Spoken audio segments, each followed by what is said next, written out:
Mimi Heri Dennis James, kaimu mkuu wa mkoa wa Dodoma, nakabidhi kwako mwenge wa uhuru Mheshimiwa Dr. Sofia Mfaume Kizigo, mkuu wa wilaya ya Mpwapwa, ukiwa unang'ara, unameremeta na ukiwa tayari kufanya jukumu la kukagua, kutembelea na kuzindua miradi ndani ya wilaya yako ya Mpwapwa.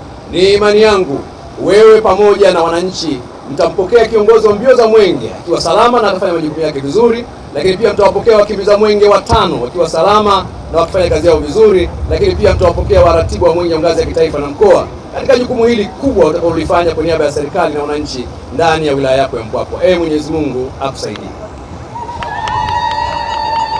Mimi Sofia Mfaume Kizigo, mkuu wa wilaya ya Mpwapwa, nakiri kupokea mwenge wa uhuru wa kitaifa ukiwa unawaka na unameremeta. Lakini pia nakiri kupokea wakimbiza mwenge wa kitaifa 6 wakiwa na afya njema na wakufunzi wao 2 na delegation nzima ya mkoa.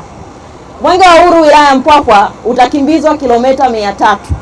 Utakagua, kuweka mawe ya msingi na kufungua miradi 6, na hapo kesho tutaukabidhi katika wilaya ya Dodoma.